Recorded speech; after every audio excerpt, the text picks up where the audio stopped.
So we will start out with a round of introductions. I will go down the list and call on you in the order that I see you. So let's see, let us begin with Aaron.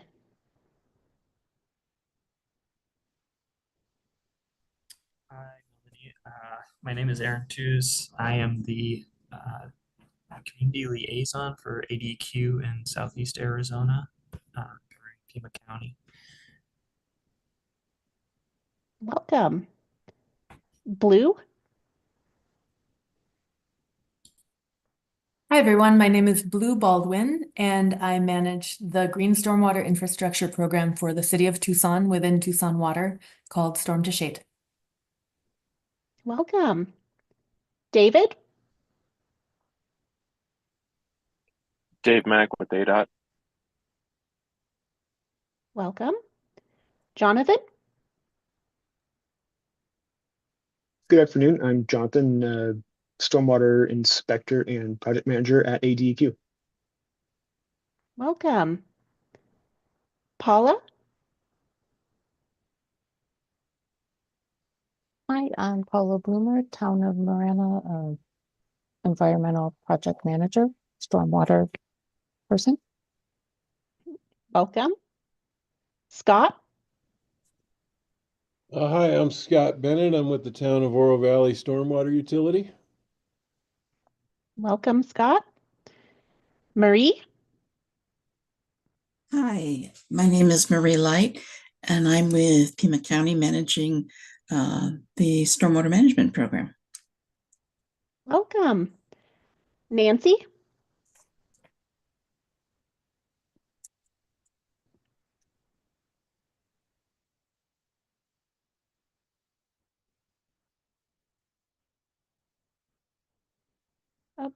You're not showing up as muted on my end, but I can't hear anything.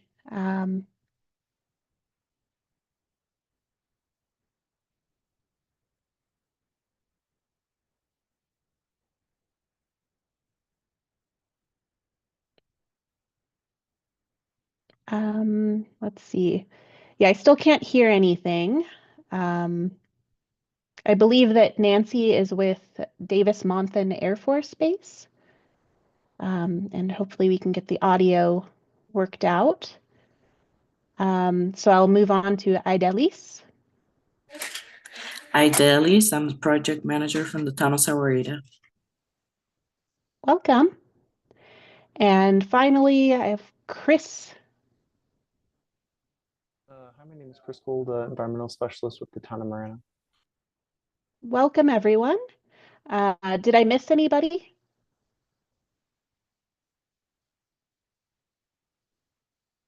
All right, and thank you so much to our meeting staff who are also joining us today. It looks like we have Issa, Bree, Crystal, and Jesse on the call today. So thank you so much for all of your support. And we can move on to the next item. All right, so just a quick reminder for in-kind, our regional planning efforts are enhanced by recording time donated by attendees, volunteers, and participants. PAG collects data on the time dedicated to meetings and activities to apply for use as matching funds for grants and federal dollars. If you are paid with federal dollars, please let us know now, or you can follow up and send it to us via email. Time spent in preparation for this meeting will be estimated by PAG staff who are knowledgeable of the agenda and meeting materials. At the conclusion of this meeting, the session report will automatically calculate your time spent in this meeting.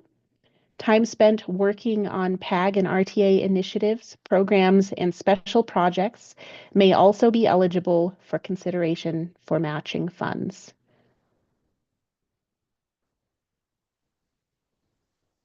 All right, so that brings us to our first presentation on green approaches to stormwater management. So I'd like to welcome Blue Baldwin.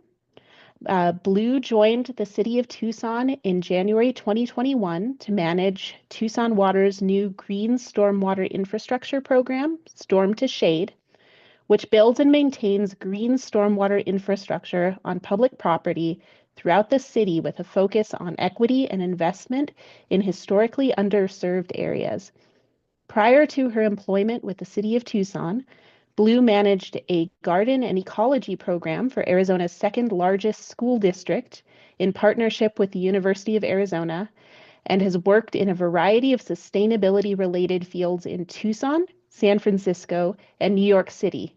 Blue is a second-generation Tucsonan and has a master's degree in public health from the University of Arizona.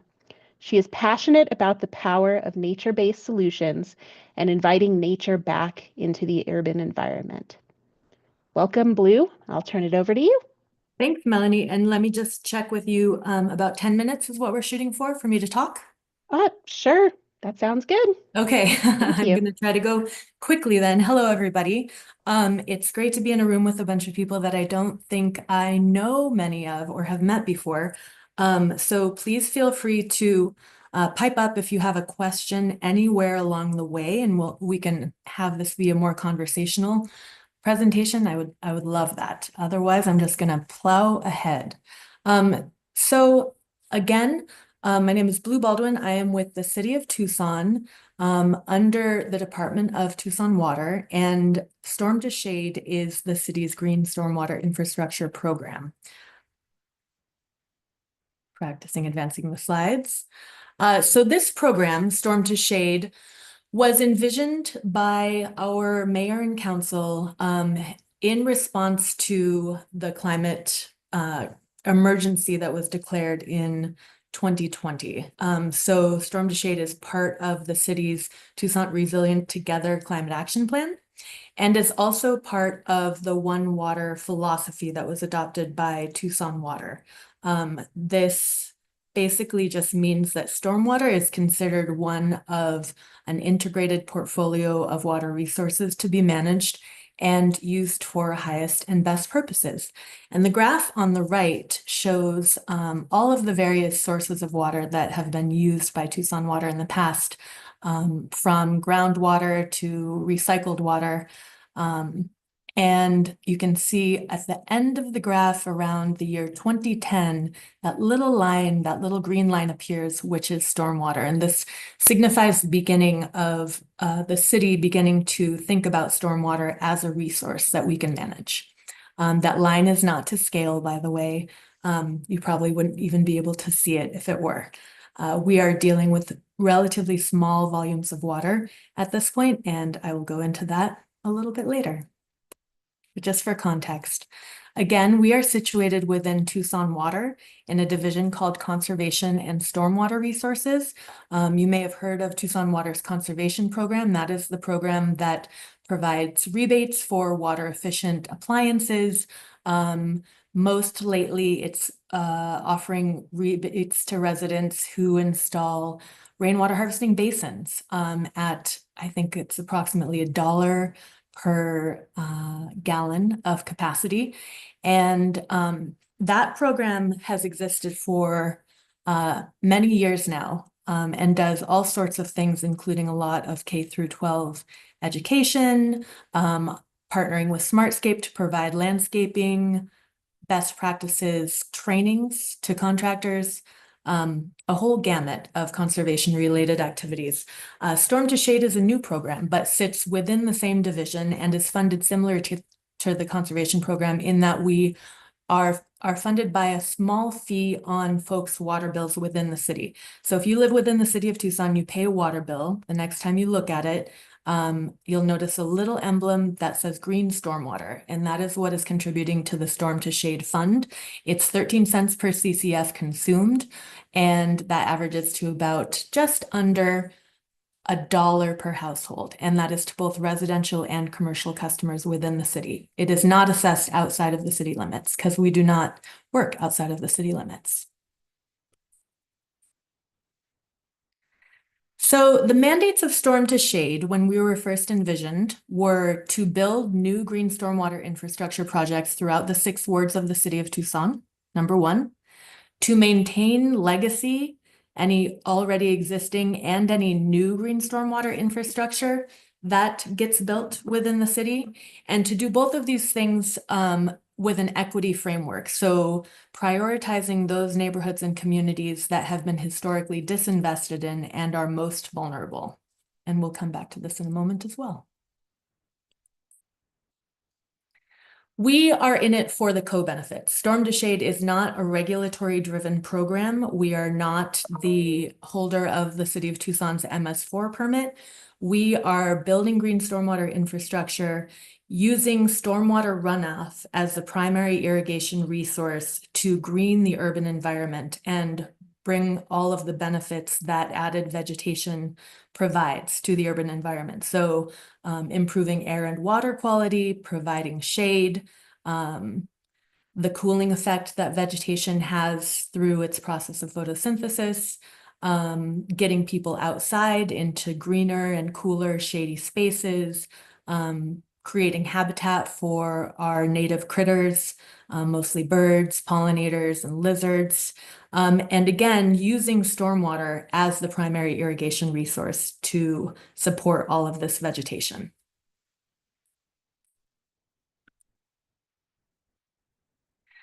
We use Tree Equity Score as our tool for prioritizing investment in both our construction and maintenance programs. And so the map that you see here is indicating tree equity scores throughout the city of Tucson. Tree Equity Score is a tool that was invented by an organization called American Forests, which smushes together all of these variables you see on the right: tree canopy, population density, surface temperature, race, income, employment, age, and health. So basically indicators of vulnerability together with a couple of climate indicators.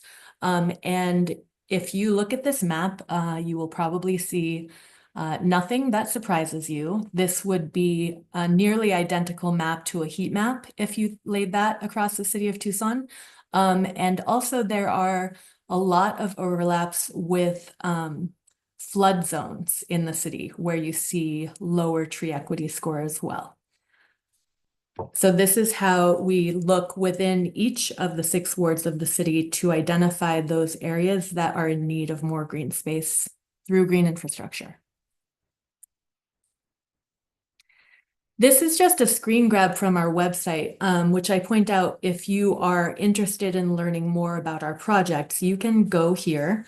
I've included a link at the end of this presentation and see all of the projects that we have throughout the city in various phases. So we have 7 complete projects to date. We have 1 that's presently in construction and 23 that are either identified or in some phase of design. So this is just a handy dandy little tool with a bit of a story map attached. As you can see on this one, this is on the right, showing Lower Lincoln Park, one of our completed projects. And it has a little blurb about what that project entailed. So primarily we are working through existing city improvement projects via the city's 407 bond for better parks and connections, which was passed in 2018, a small sales tax. So we partner with Parks and Recreation and the Department of Transportation Mobility when they are beginning design for their project. So Lower Lincoln is an example of a park that our friends in Parks Department reached out to us and said, would you all like to take a look at this and see if you see any opportunities to add green stormwater infrastructure to add value to this existing project? And sure enough, most of the time we do see opportunities. And so in this case, we transformed a lot of what was underutilized irrigated Bermuda turf, but really providing no benefit for either folks or dogs, and turned that into natural desert with native desert plants and basins, bioswales, adding dozens of trees and native plants and shrubs to create a lot of green space that didn't previously exist, and also that manages stormwater from the adjacent parking lot. Here's another project example. This is Iron Horse Park. This is located on 10th Street between 1st and 2nd Avenues, just off 4th Avenue to the east, if you ever have a chance to swing by. This was another 407 park improvement project that our friends at Parks reached out to us and said, hey, Are you all interested in seeing if there are opportunities to add green infrastructure here? And indeed, a lot of water flows down 10th Street and also First Avenue. We're right next to Arroyo Chico here. And so we were able to capture those stormwater flows from the edge of the street and through the use of sidewalk scuppers, direct that water into what you're seeing as these vegetated basins. So these photos are of the projects when they're just recently completed. If you go by today, you'll see these plants have grown and matured quite a bit. And this was something that the community was really excited to see because this was an area of the park that was basically underutilized and also utilized for unsavory purposes. And so we were able to activate this area of the park with a lot of beautiful vegetation, maintaining visibility and safety, and including a walking path and a bench and some artwork.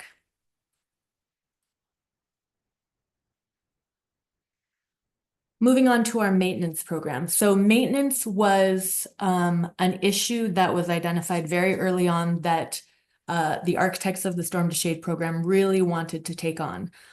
Knowing that a lot of the existing GSI throughout the city of Tucson that's been built through various programs and grant opportunities in the past, the maintenance piece has been left up to neighbors through MOUs that were signed with either individuals or neighborhood groups.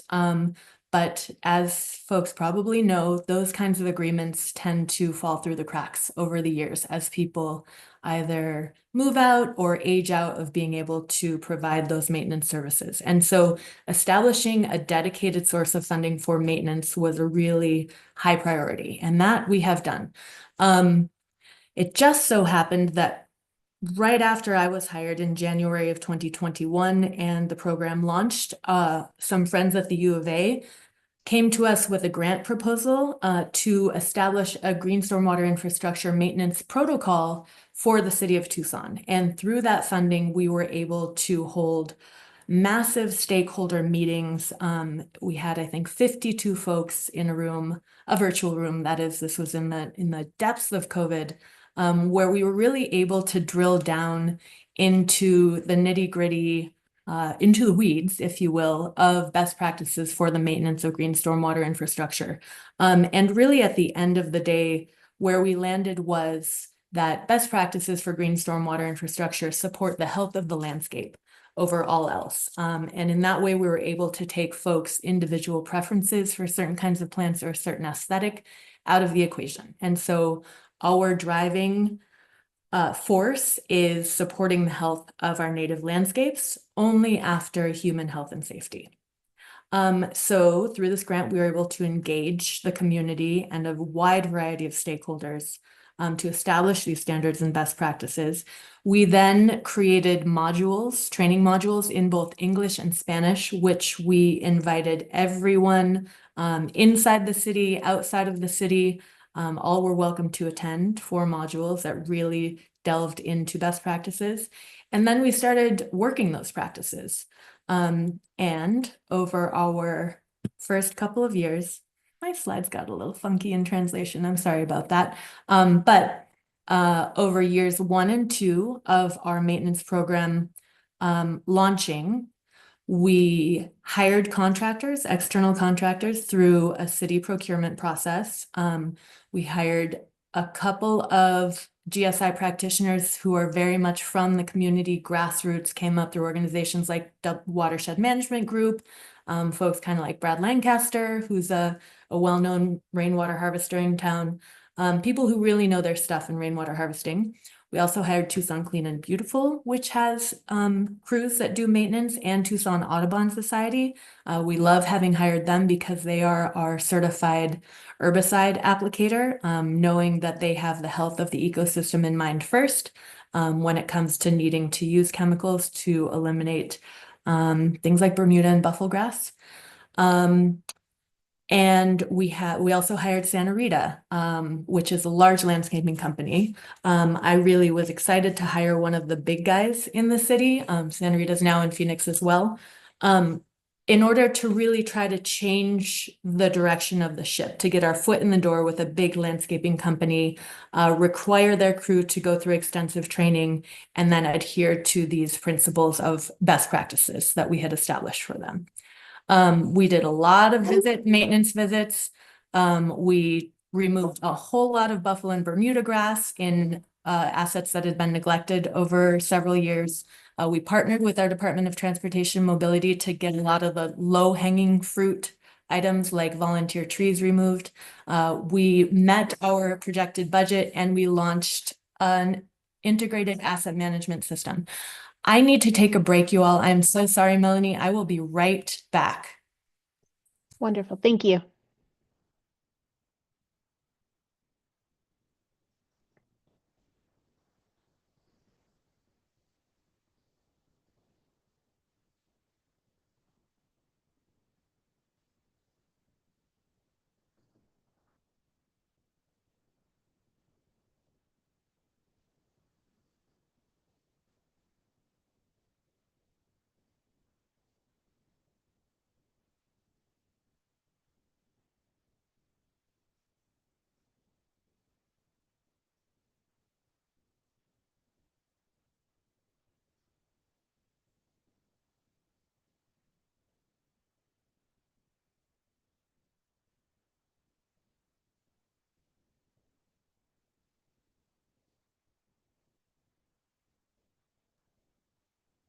And I'm back. Sorry, y'all.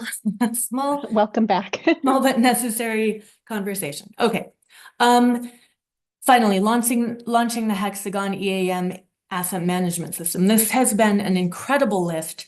Hexagon EAM is Tucson Water's asset management system, which was designed for things like pumps and valves and pipes and wells. And we're able to smush living assets like vegetation and trees and sediment traps into that very intelligent asset management system, which allows us to collect a lot of data and to track a lot of expenses. So that's pretty exciting.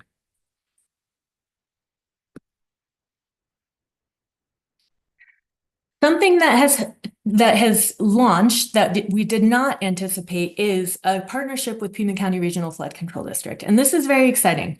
A couple of smart fellows from the district and from the city of Tucson put their heads together and put together an IGA that basically says, if the county builds green stormwater infrastructure projects on city or county-owned land within the city, then the city will maintain those projects. Maintenance was a hurdle to getting the county to invest in projects inside of the city. And so by offering up this maintenance functionality, that really opened the floodgates for the city to build projects. So at this point, what happens is that Flood Control District identifies projects, and we are in a bit of an advisory role as to which projects we would like to see moved forward and which aren't. Again, we use that tree equity score metric to help guide investment. And they provide in-house design and construction management for these projects. And again, we get to advise along the way. They see those projects from concept through construction, and after an establishment period, they hand over the maintenance of those projects to us. Storm to Shade provides the landscaping maintenance services then in perpetuity, and Flood Control District provides any large-scale structural maintenance, like if sediment removal were required. And so on the right, that's just a little grab off of an Excel sheet just to let you know the projects that have happened. So before this IGA between the city and the county was established, Seneca Basin and Ritchie Basin had been built. But then once the IGA was established, we have a basin at Cherry Avenue Park. We have the Elvado Food Forest, which is an incredibly interesting project down in the Elvira neighborhood. Sunland Vista, which is the one that you're looking at in this photo. Alvernon Basin is at Alvernon Park, was very recently finished. And then we have Sewell Basin and Parkview Park coming up. Parkview will come first. That is in the Barrio Centro neighborhood, Julia Keene neighborhood. And then Sewell is actually at a TUSD elementary school at the intersection of 5th Street and Chantilly. Those of you who work with stormwater in the city are probably aware of the extent of flooding that happens in that neighborhood. So what will happen is we are working with TUSD to transform the big playing field at the north end of the school into a depressed area that will be able to harvest and manage a whole lot of stormwater to take a chunk out of the flooding that occurs in the neighborhood to the north. So that's really exciting to be able to partner with TUSD as well. So that was a before picture. This is to give you an idea of the plan that was envisioned for transforming this sort of dry wash full of buffalo grass and some Bermuda grass, not providing much benefit, into what about 6 months after its completion looked like this, with amenities for folks, including a walking path, some instructional signage, picnic tables, and the county's seed mix just absolutely going bonkers here, looking gorgeous. There you see that sidewalk scupper. And that is the end of the presentation. Questions?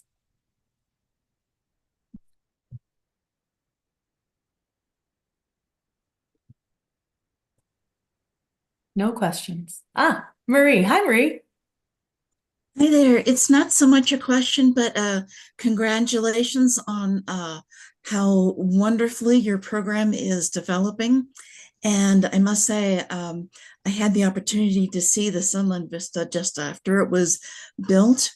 And many of the neighborhood members were also coming along and taking pictures and walking and riding their bikes around there. So not only is it a wonderful improvement to stormwater, it's also wonderful for that community. Thank you. Thank you, Marie. That's great to hear. And thank you for all of your work and efforts to help us to grow and flourish. You bet.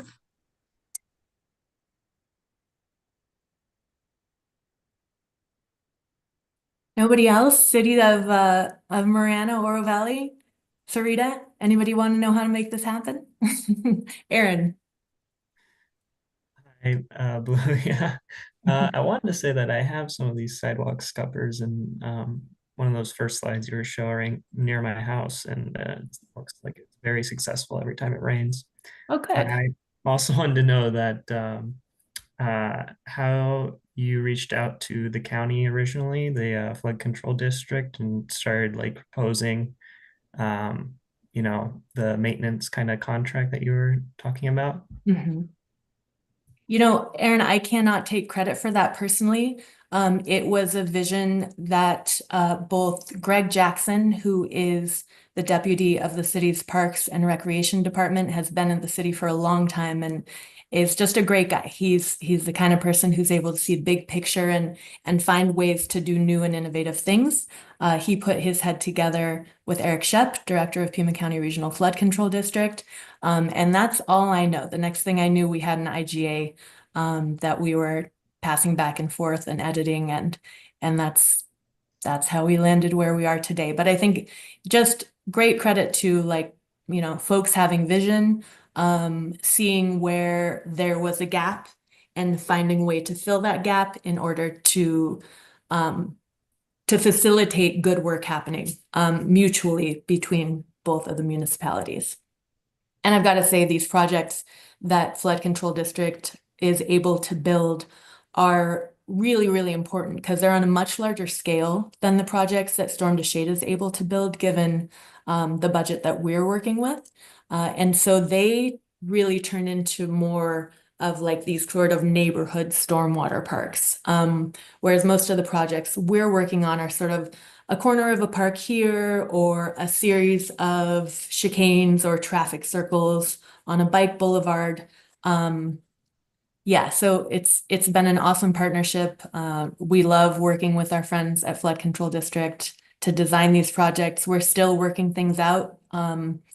but there's just such fertile ground to continue these collaborations. And then, as I mentioned, to be able to break into TUSD, which has been a very hard nut to crack. And I'm grateful to my background, having worked with the district for a while, that I had some inroads there to open up conversations and get some dialogue flowing, and to honestly really just assuage TUSD's concerns over safety and functionality of these projects, making sure that students would still be able to utilize spaces to their benefit. And from my perspective, adding these natural desert spaces, which teachers can use as outdoor classrooms.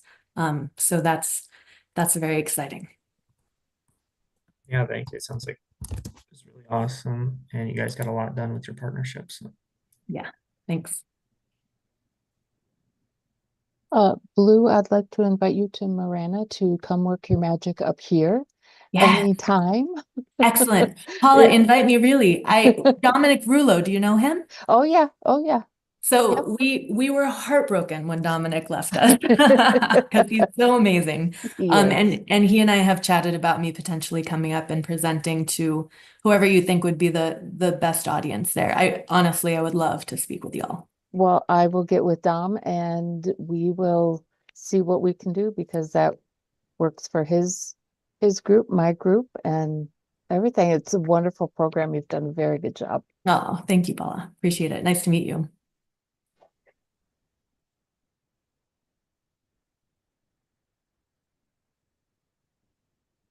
Anyone else?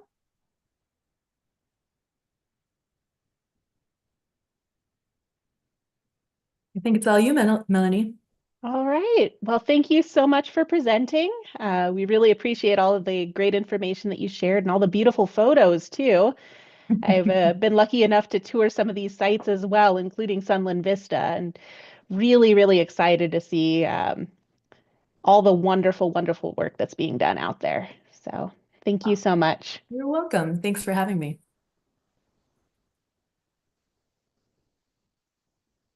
All right, then we can move on to the next presentation.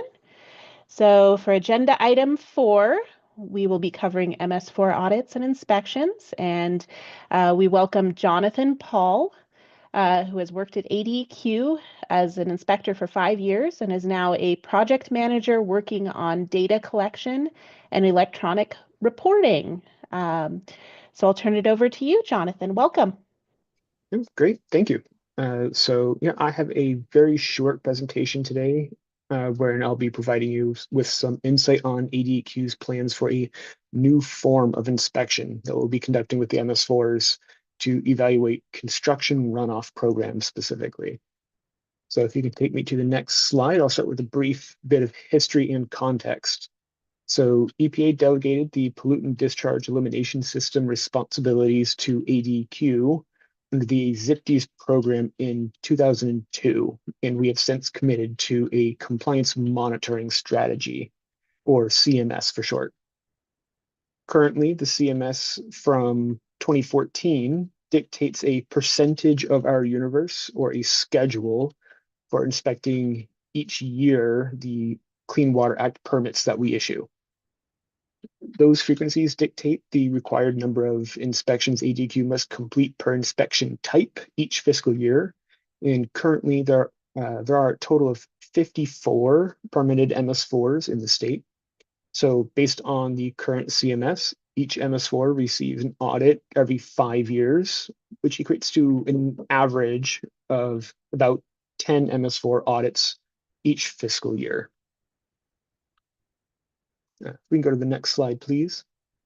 So this year, based on the past 2 years of data collected, ADQ has requested from the EPA a reduction in the amount of required annual construction inspections that we need to complete.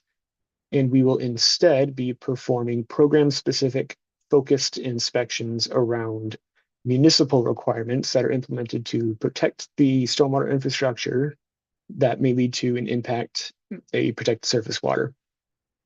We'll retain the normal audit schedule, but are swapping out 150 of our individual construction site inspections with 32 municipal inspections. So unlike the audits that we usually conduct with MS4s, these will be focused inspections of the programs regarding municipal requirements to minimize or eliminate pollutant discharges to the MS4s from construction activities.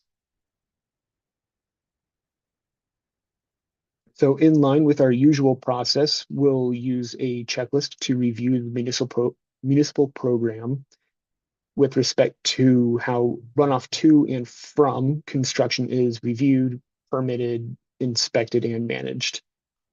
Think your construction and post-construction control measures.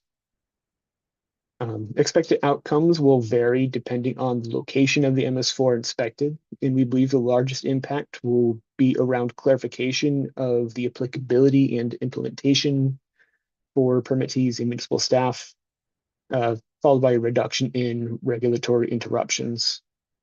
The goal is to cut the waste, improve compliance, and work together with our combined authority and regulatory requirements to better manage pollutant discharges to the MS4s and protected surface waters from construction activities. So just get into a little bit more detail. So we'll be conducting 12 audits and 32 inspections this fiscal year. And some of those audits have already been completed or scheduled. Any MS4 that has received an audit in the last fiscal year will not be seeing us at all this fiscal year. All other MS4s can expect an audit or an inspection this fiscal year, but no MS4 will receive both in the same year. So if the last time your program was audited was the first half of 2020 or longer ago, you can reasonably expect an audit from us this fiscal year rather than an inspection. That said, we cannot say when specifically any given MS4 can expect an inspection or audit. We're still finalizing the checklist itself, so I can't discuss the content within it at this time.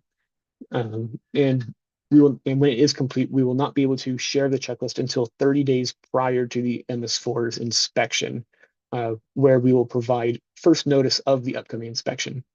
And this matches our traditional process of notifying of audits. So that's all I have for now, and I do have time to take some questions.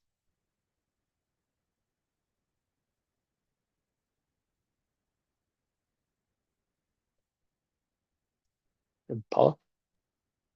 Will you be using an outside auditing agency? No, not for these. These will all be conducted with ADEQ inspectors.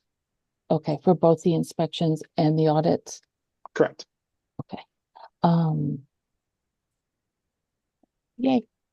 I will probably have more questions, but I have to think of them, so I'll let someone else ask. Sure.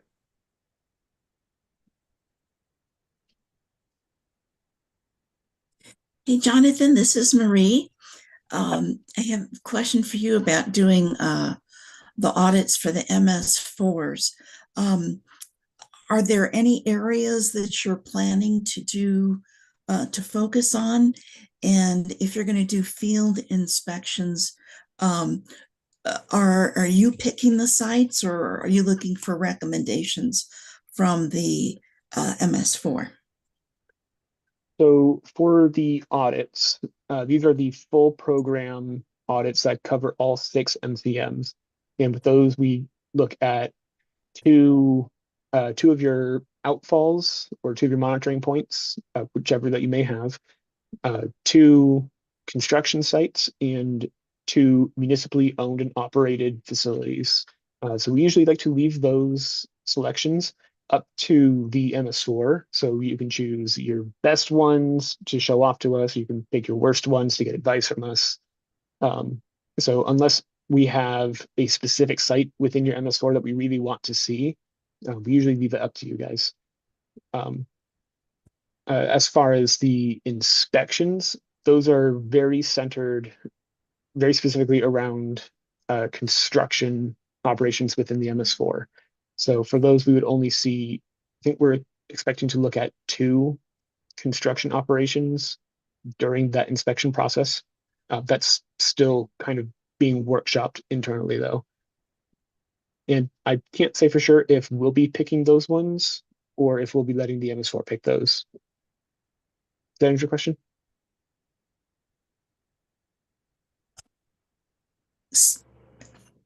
I got a little bit, I heard two things. One was that the MS4s would be picking them, and then the other one where ADEQ would be picking them. So is it the ADEQ would pick the construction sites and then the MS4 would pick the outfalls and municipal? Right, yeah, so it's a little confusing because we've got two different I guess inspection categories that we'll be doing with the MS4s. So we have the audits and then we have the inspections. So those are two different categories. For the audits, those are the big ones that usually take all day for both phase ones and phase twos MS4s. We usually let the MS4 pick what sites we go to. For the inspections, these are the new focused inspections that we're doing this year. We're only gonna be, I think we're looking at 2 construction sites, and I'm not sure who's going to be choosing which of those sites yet.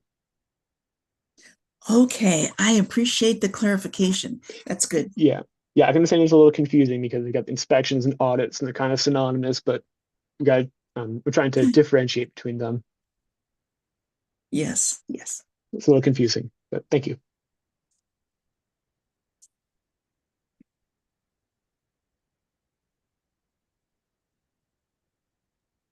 Jonathan, this is Paula again. Sure. Is this the inspections, is this something that ADQ is going to be doing annually, picking like one of the MCMs and really kind of focusing on that? I can't really say for sure. This one is going to be a bit of a pilot project. If we see great success from it, we might incorporate it into a more routine thing. But as of right now, I can't say for sure if it's going to be this year only or if it's going to be a continued inspection category. Thank you. Mhm.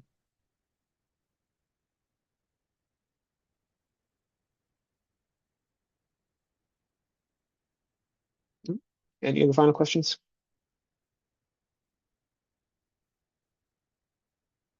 All right. Thank you, everyone.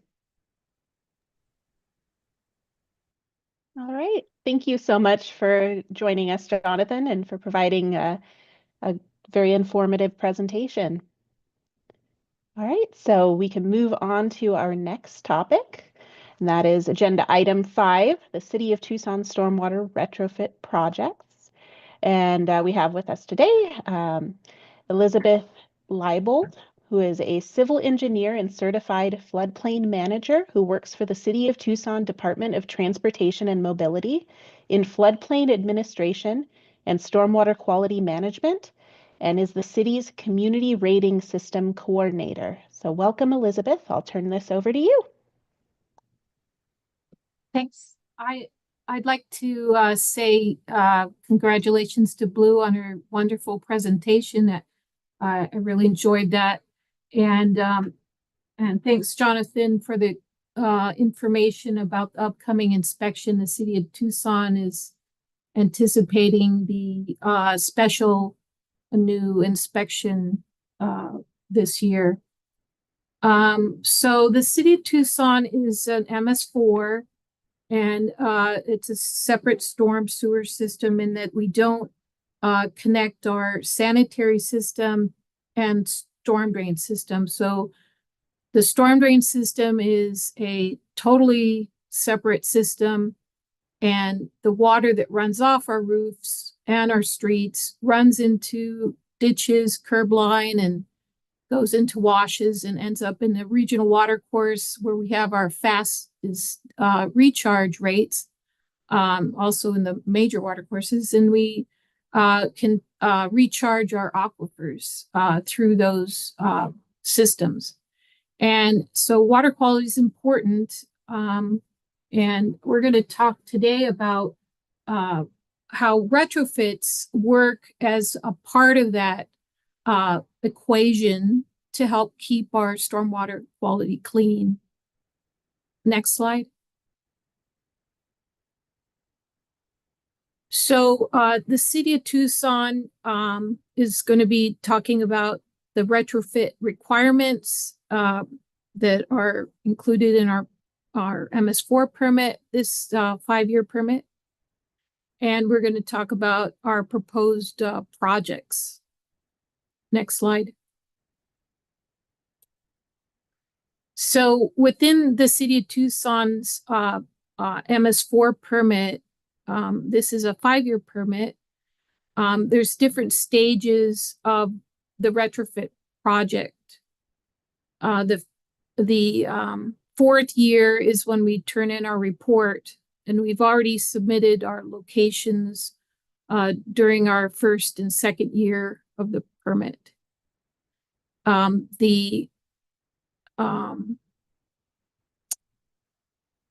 just go to the next slide.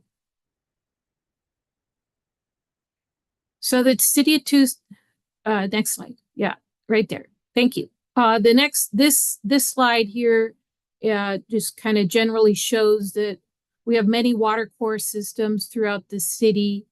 Generally, they flow from the southeast to the northwest.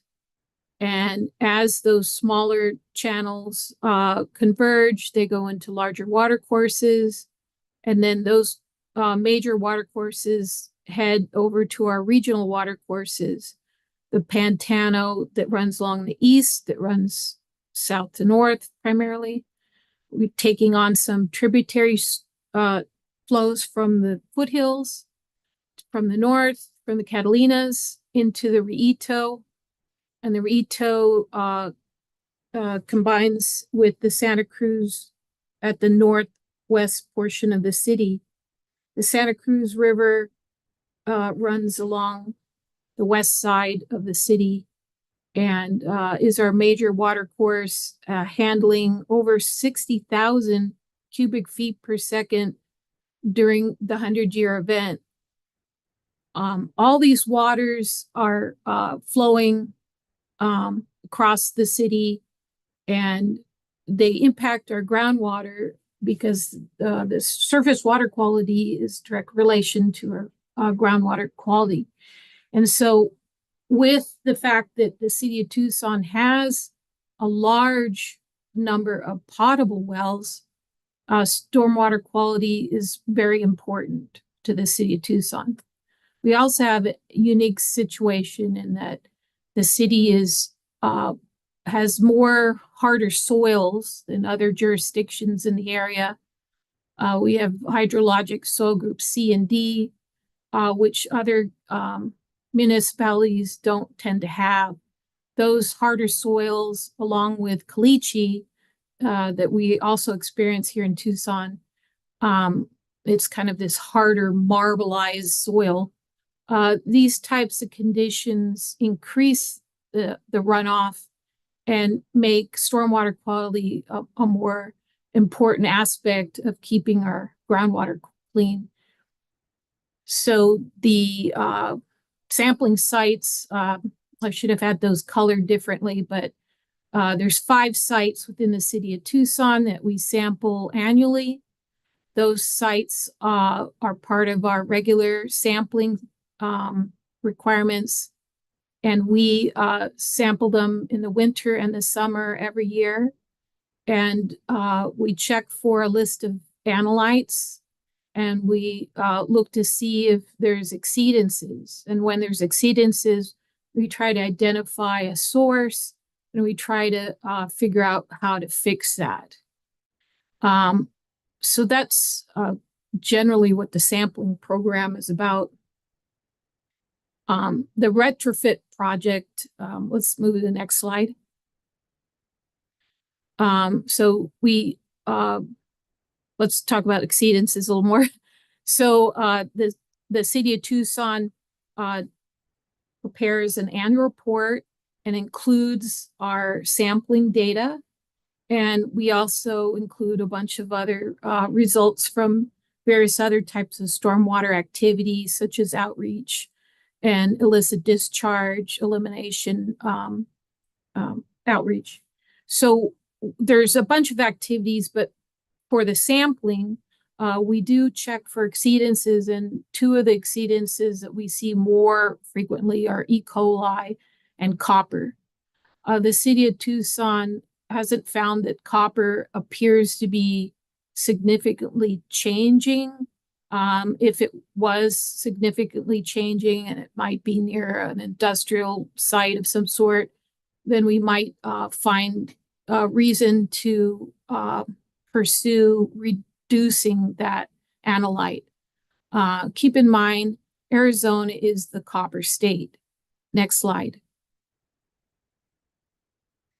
So within the permit are the requirements for this retrofit project, which is a new part of our permit.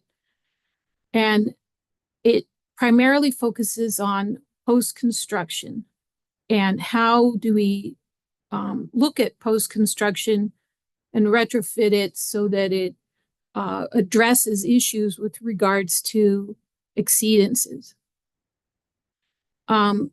Different types of post-construction include designing the project or development to incorporate stormwater quality aspects, such as providing an area that will keep, let's say, a trash dumpster clean, or so that, let's say, you want to wash down the area where a solid waste canister might be, that water gets directed to a sanitary clean out. So allowing for that consideration during design is important. It's just an example. Other types of post-construction are things like providing a first flush basin or detention basin. So that first flush area captures some of the debris, some of the sediments and pollutants, and is easily cleaned rather than cleaning the whole big basin. There's also the concept of retrofit for a process. You might want to retrofit or change a process of how things are done to improve stormwater quality. And then there's other types of retrofits, such as adding some sort of a filtration system or doing some other improvement that helps to reduce a pollutant. This post-construction retrofit project, like I said, had two parts to it. Primarily, one was identifying locations of where we wanted to do this retrofit and for our municipality. And then also the second part is preparing the report and talking about the feasibility of doing these projects. And for a report, we would incorporate various aspects for considering or evaluating those locations. Next slide. So there are three of the five sampling sites for this last year indicated that we had E. coli, copper, lead, zinc as some exceedances. And so we're looking at these, actually it was from a few years ago, this list. But regardless, this is a way of determining, well, we know that we've got some exceedances. Let's see what we can do with them. Next slide. So we identified 3 sites, and we were asked to choose sites that could use GSI. And so we chose sites 1, 4, and 5. We're also looking at 3 other sites to do other types of retrofitting. Next slide. So the sites are looking at what is contributing to these to our MS4 that exceed, our exceedances that are exceeding the stormwater quality standard. We also are looking at those locations that are draining toward impaired water. Actually, it's non-attaining or outstanding as well, which those don't apply. The impaired applies for the city of Tucson. At locations where there may be significant erosion. Next slide. So our sites are the 3 sampling sites, sites 1, 4, and 5. One is a single family use neighborhood. One is industrial area zone, and the other site is a mixed use. Our other special sampling sites that we're also looking at doing retrofits that we're not submitting to the state, but we're working on the side. These testing for those particular sites were for E. coli, hydrocarbon, and chlorine for one of the sites, and then the other site was for E. coli, and the other ones has been sampled for E. coli, hydrocarbons, flashpoint, and RCRA 8. Those are the concerns for those other sites, and we're looking at various types of retrofits to address those issues that we are concerned about. Next slide. This is the site that had the hydrocarbon and the chlorine and the E. coli. This is a student housing area that had multiple stormwater quality complaints and was identified by the city manager as an area that we needed to focus on.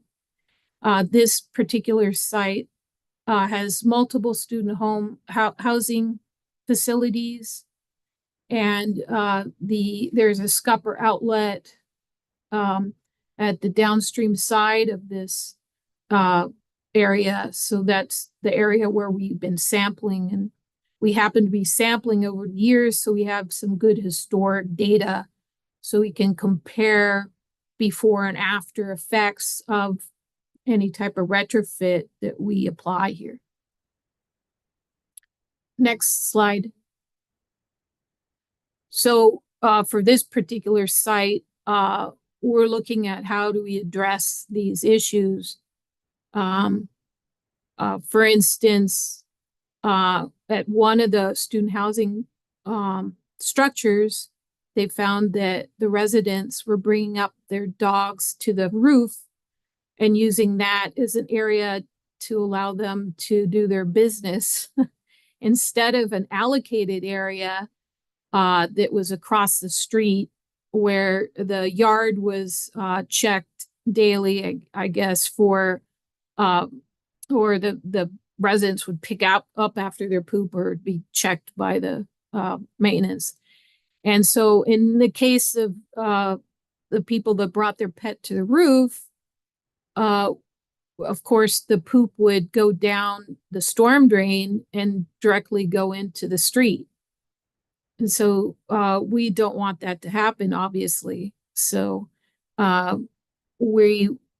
of the retrofit, let's say for this one, would be to work with the student housing facilities and talk to them about their process of giving direction to the residents and requirements regarding how to allow their pet to do their business. We also had some other issues. There may have been some connection issues for the jacuzzis on one building. And there's other aspects, but essentially this retrofit would entail looking at how can we revise development standards, how do we work with the student housing community, maybe even doing an improvement retrofit requirement if it was found that they exceeded or created a pollutant or in violation of the City of Tucson Stormwater Ordinance. Next slide. Another site is runoff from the downtown area. We see E. coli and trash as being an issue, and this has been an area where we've been sampling. This is of particular interest, of course, because it's covering the downtown area. And we'd like to see if there can be a retrofit to address the reduction, to reduce E. coli and trash. The City of Tucson has worked with the Pima County Regional Flood Control District on another Santa Cruz River plan that came out. Evan Canfield was in charge of that particular project. And within that particular report, there was a discussion of using special socks that can capture some of the trash and debris.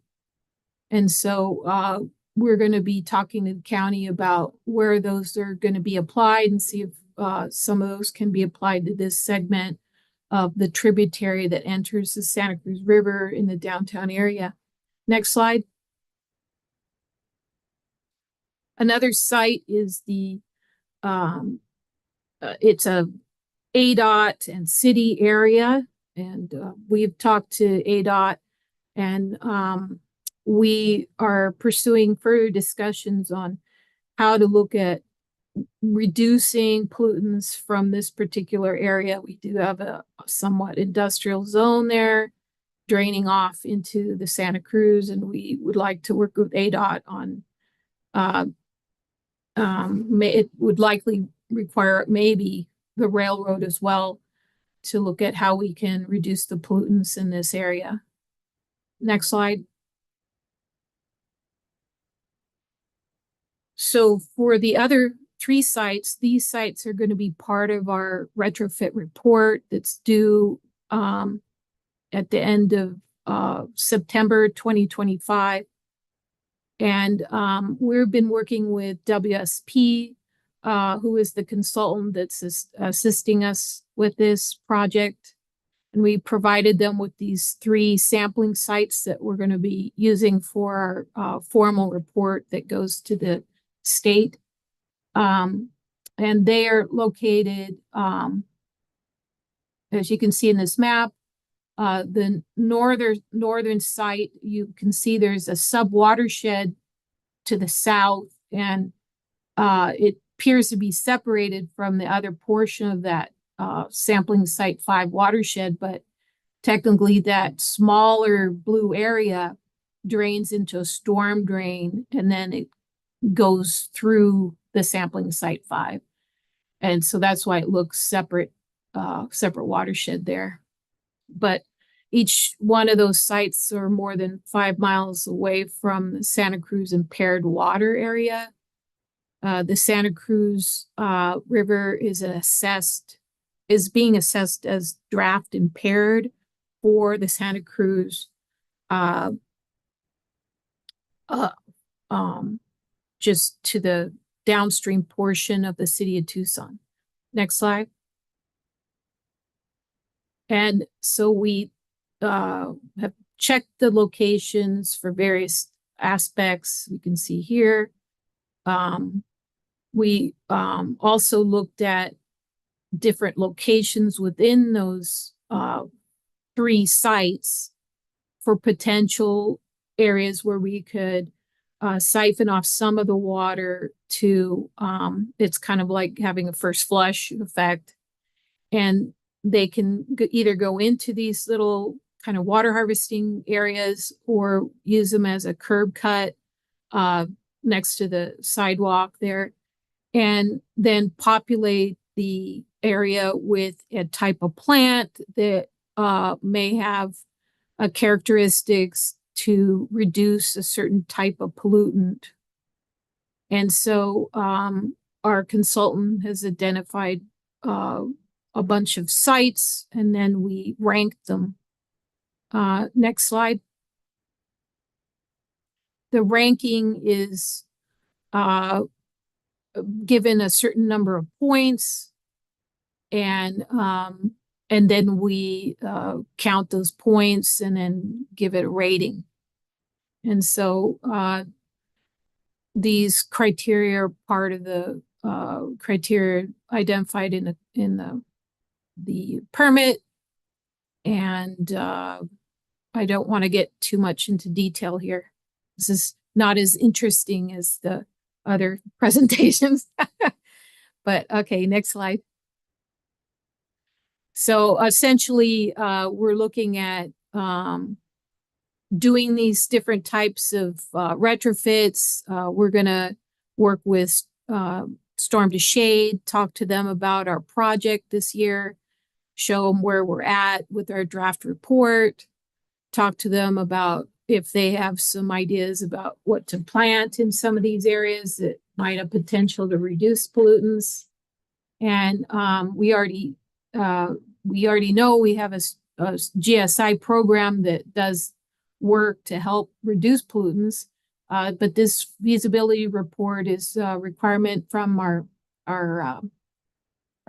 stormwater permit, and so we're submitting, like I said, those three sampling sites and showing the locations of where we might have potential for allowing the water to travel through some of these systems to help reduce the pollutants before it gets to the sampling location where we take the sample. And then we would compare pre and post reports and lab reports and see if we are seeing a reduction in those analytes where we had exceedances. So essentially that's the project. And did anybody have any questions?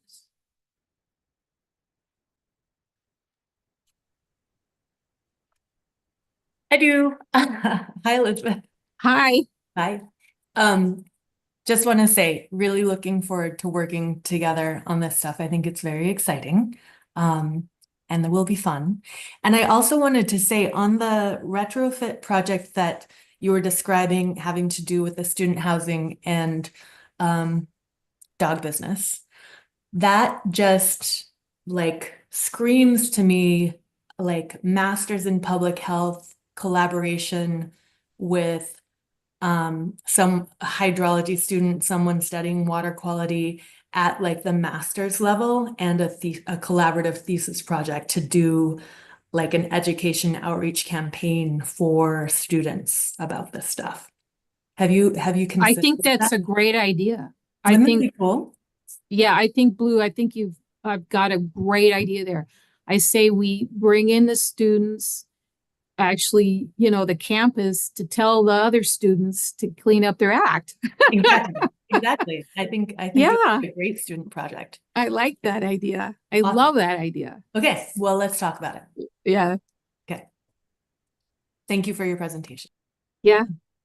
If there's no other questions, I do want to take a moment to let you know we do have a floodplain management plan meeting coming up, and we're going to be advertising that on our floodplain administration website. The City of Tucson Floodplain Administration is what you'd put into your search engine, and we'll be posting that probably by the end of the week. And so you'll have information on that upcoming meeting. This is a floodplain management meeting. It's not related to stormwater quality, but it is floodplain management. And so anybody interested in that can attend that. Hey, Elizabeth, this is Marie too. Hey, I Marie. have a question for you. Of course, one of the key objectives of the MS4 program is to reduce the pollutants, and being able to collect a water quality sample before the feature's installed and then afterwards is the proof of the pudding. And so I'm wondering, do you already have for each one of these sites monitoring that you're planning to install, or how are you going to handle that? Oh, no, we are not going to be monitoring at the sites, unless was a requirement. I don't recall that being that, but we're going to we've already identified a bunch of locations. I didn't put that into the presentation, but the map is kind of, hard to read, but we have a bunch of locations identified, and then each location has a different color, meaning that it's a higher priority or got more points in our assessment and evaluation. And so we're going to decide how many sites we're going to use, and then we're going to decide, well, if we are going to install it, then we'd use a certain, plant or whatever it is, do the installation. And then when we do the sampling, we're going to sample at the sampling site, where the sampling equipment is, and then just see pre and post condition of the exceedances, of the analytes that we're concerned about exceedances. And then just see if that happens. We're not going to be evaluating each of the certain sites that we were to install. And I guess that does bring up the question, well, is it because of those installation? Because, it passes by so much. Is it because people have reduced their pollutants, or is it because of our retrofit, systems that we were installing? Yeah, it's a good question. We could, I think there would be a visual assessment, but yeah, it does bring up an interesting question. Marie, do you have some thoughts on that? On if you were to do that, what would you do? This has been my quandary because, as you well know, it's hard to get out there after it rains because there's a lot of mobilization to get there in time. So there are some below ground sampling bottles that can collect water. The valve opens while the water flows in, and as soon as the bottle's closed, a float shuts the sample bottle closed, which would work for the metals, but would not be very good for the E. coli's, which you were noting as one of the issues. So I've had thoughts about that, but there's still some logistic issues with it. So I'm asking people for how they're doing things to make sure it's all done, so we can get some better data. Oh, I appreciate your discussion point here. I think I'm going to have to add some discussion on that point, because it is about how do you apply this in such a manner that you can see whether or not it's functioning as you want it to. So that'll be a discussion point in our report. But yeah, I appreciate that idea there, that how would you be able to tell if these new retrofit GSI locations are actually doing what they're supposed to do unless you're sampling? And as is, we're challenged enough with having staff to do the regular samples, and then our special sites to also go out to multiple GSI retrofit sites as well to sample would be almost not feasible due to, just barely getting our sampling sites done every season. So, okay, thanks for that. Sure. Discussion. And the point that I think you were bringing up earlier, which was how to make sure you have control over the monitoring, so that if you are monitoring a change, it's really because of the feature that was installed.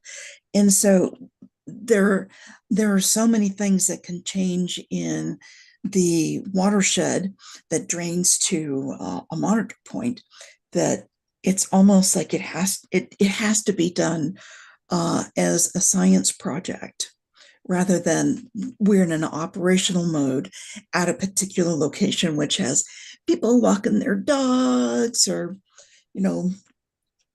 whatever stuff happens out there in the various ways the way people can use the land, That's that true. would have a different impact on the results. Yeah. Yeah, that's another good point. If a dog uses the GSI area and we thought it was reducing E. coli, but it isn't. So, yeah, well, a lot of good thought there. I think I'll talk to you about our draft before we submit. It sounds like you've got some good thoughts there. Okay, thanks. Thank you, Marie.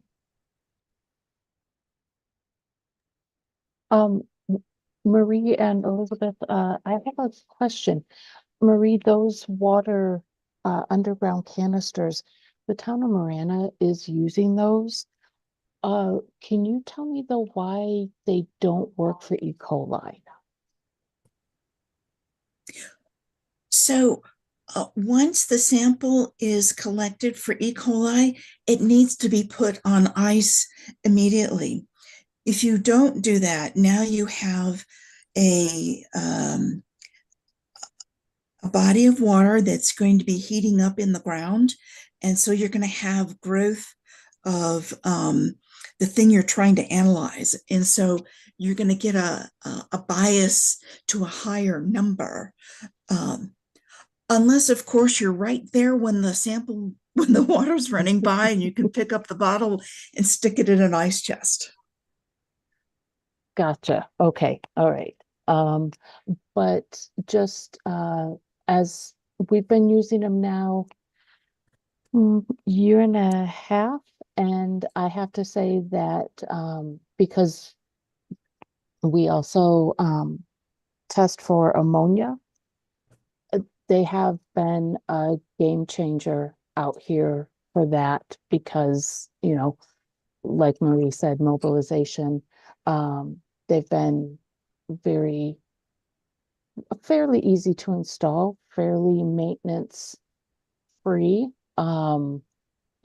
not foolproof, but definitely worth looking into, I would suggest. Thank you. Glad to hear that you've been using them with success.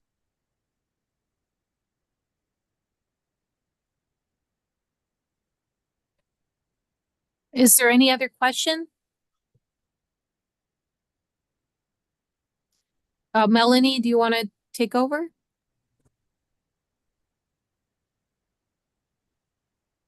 All right. Well, thank you so much, everybody, for your great presentations and the great discussion as well. With that, just wanted to quickly thank all of the speakers, and we can advance to our final item on the agenda, which is adjournment. So take care, everybody, and we hope to see you at the next one. The meeting is adjourned. Thanks. Bye. Melanie. Thank you. Thank you. Thanks all. Bye.